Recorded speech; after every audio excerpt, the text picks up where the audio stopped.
Hello, amazing students. Welcome to English with Sophie. Are you frustrated even? Though you've studied English for years, stay with me. By the end of this lesson, you'll discover why that frustration is actually proof you're already advanced and what to do next. You've been studying English for years, maybe 5 years, maybe 10.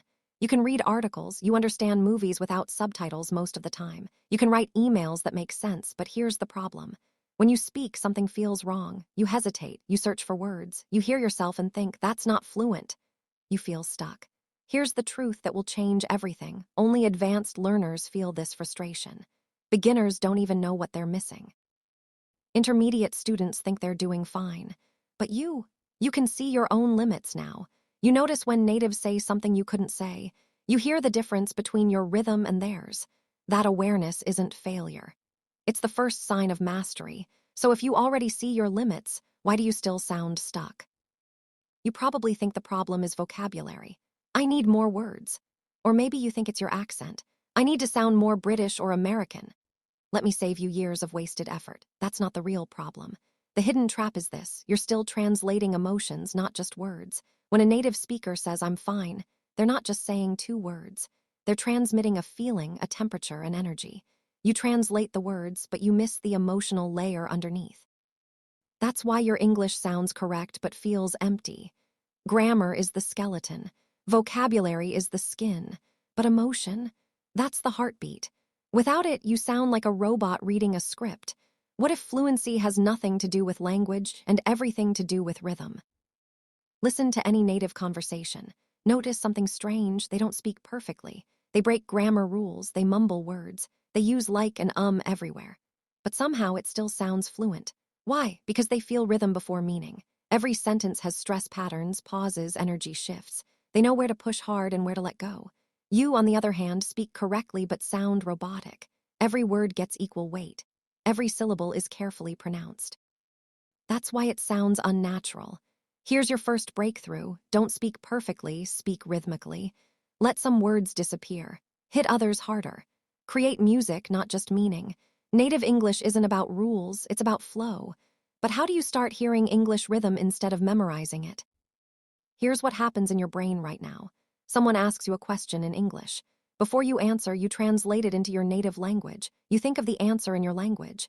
Then you translate that answer back into English. Finally, you speak. All of this happens in 2 seconds, but you feel the delay.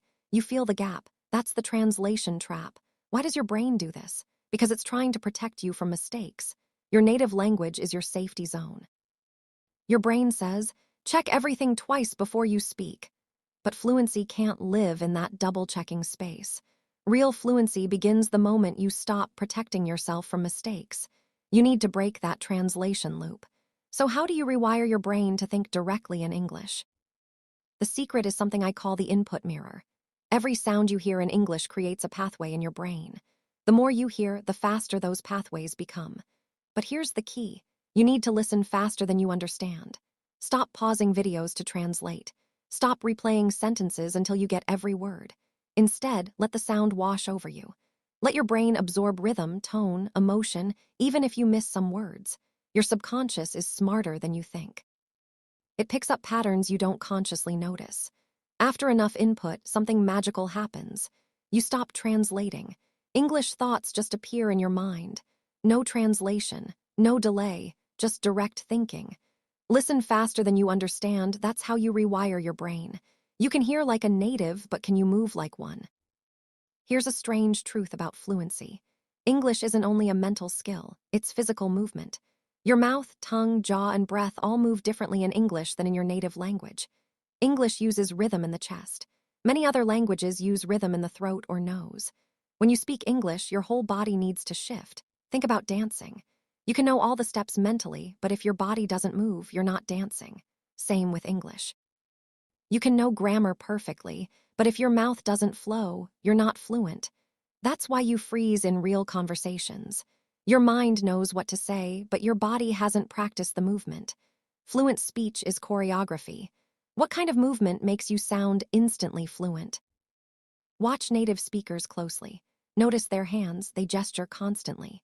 Their hands move before the words come out. Why? Because gesture unlocks flow. When your hands move, your brain stops overthinking. The movement creates rhythm. The rhythm pulls the words out. You stop remembering sentences and start flowing with them. This is the gesture link. Your body anchors your fluency. Try this right now. Say a sentence in English while sitting completely still, hands locked. Notice how it feels. Now say the same sentence again, but let your hands move naturally. Feel the difference? Your mouth moves easier. Your words come faster. Your rhythm improves. Move your hands, move your English. So why do natives gesture differently, and what does that reveal? Natives don't just gesture more, they gesture with emotion. When they say it was amazing, their hands open wide. Their eyes widen, their voice lifts. They're not thinking about the word amazing. They're reliving the feeling of amazement. You, however, focus on accuracy. You think, is this the right word? Is my grammar correct? You copy words, not energy. Here's the breakthrough. Emotion creates pronunciation. When you feel excitement, your mouth naturally opens wider. When you feel frustration, your voice gets sharper. Natives sync their emotion to the sound. Intensity, not accuracy. That's why a native can say, dude, that's insane, with perfect rhythm even though it's grammatically lazy. The emotion is real, so the rhythm is real. What happens if you stop focusing on sound and focus on feeling? Think about how you feel when you speak English right now. Probably nothing. You feel blank, neutral, careful. Why? Because you suppress emotion to stay correct. You think showing emotion will make you sound stupid or dramatic, but real fluency is emotional freedom. When you give yourself permission to feel while speaking, everything changes. Your voice finds natural melody. Your words find natural speed. Your pauses feel right instead of awkward. This is the emotion channel. Fluency isn't just permission to speak, it's permission to feel while speaking. Sadness, excitement, confusion, joy, all of it makes your English come alive. Most learners think fluency is about control. It's actually about release. But how do you unlock that emotion safely, especially when you're still afraid of mistakes? Here's the fear. If I relax and feel, I'll make more mistakes. Yes, you will, and that's exactly what you need. The most fluent speakers aren't afraid of mistakes. They play with them, they laugh at them, they keep going. Mistakes in real conversation aren't failures, they're flexibility training. Every time you stumble and recover, your brain learns, I can survive chaos. That survival skill is fluency. You need safe chaos. Speak with friends who don't judge. Talk to yourself out loud. Record voice messages and send them without overthinking. Make mistakes on purpose. Say something wrong, laugh, and correct yourself mid-sentence. The faster you fail, the faster you flow. Can chaos actually train your fluency? Absolutely, but only if you repeat it the right way. Most people think practice means repetition. Say the same sentence 50 times until it's perfect. But that's robotic training. True practice is emotional repetition. Say the same sentence 50 times, but with different feelings each time. Say, I don't know, like you're confused. Say it again like you're annoyed. Again like you're scared. Again like you're joking. Same words. New energy every time. This trains your emotional range in English. Your brain stops seeing English as a script to memorize. It starts seeing English as a tool to express feelings. Don't repeat words. Repeat feelings. When you practice emotion, fluency follows. But here's the next challenge. What if your feelings aren't in English yet? What if you still feel everything in your native language? You know the word fine. You know the word really. But do you know the emotional temperature of those words? When a native says I'm fine with a flat tone, it means I'm not fine at all. When they say really, with rising pitch, it means surprise or doubt. Same word, different emotion, completely different meaning. This is the emotional dictionary. You need to learn the emotion of words, not just the translation. How does whatever feel? Annoyed, dismissive, tired. How does wow feel? Surprised, impressed. Sometimes sarcastic. Learn emotion, not translation. Listen to how natives use small words. Feel the temperature. Copy the energy, not just the sound. How can you sense the emotion of English without overthinking it? The answer is sound instinct. Natives don't think about grammar when they speak. They rely on sound instinct. They speak by pattern, not by rule. You say he go to school and it sounds wrong even if you don't know why. That's sound instinct. Natives have it naturally because they've heard millions of English sentences. You're building it now. The more you listen, the stronger your instinct becomes. Eventually, you'll know something is wrong just because it sounds wrong. You won't need to remember the rule. Grammar happens after rhythm. First, you feel the pattern. Then your brain applies the rule automatically. So how do you rebuild your grammar sense through sound instead of memorization? Here's the native brain trick. Your brain doesn't store grammar rules, it stores predictions. When you hear "I'm going to," your brain predicts the next word will be a verb. I'm going to eat. I'm going to leave. When you hear "she's really," your brain predicts an adjective. She's really smart. She's really tired. Fluency is pattern prediction. You don't speak what you know, you speak what you predict. That's why natives can speak fast without thinking. Their brain is always one word ahead, predicting what comes next. You can train this too. Listen to English and pause before the sentence ends. Predict the last word. Do this 100 times and your brain starts predicting automatically. Can you actually train your brain to predict English like a native? Yes, but it requires one more shift. You hesitate before speaking because you want to be sure. You wait until the sentence is perfect in your mind, then you say it. But fluency doesn't live in certainty, it lives in trust. Here's the 1-second rule: always speak 1 second before you're ready. Start talking before you know how the sentence will end. Trust that the words will come as you speak. This feels scary at first. You'll stumble, you'll pause mid-sentence, but you'll also discover something amazing. The words do come. Your brain fills in the gaps while you're talking. Fluency lives in the 1-second gap between thought and speech. Natives speak before they're ready. That's why they sound natural. What happens when you trust your instinct completely, even when you're not sure? Here's the hard truth. Fluency demands emotional risk.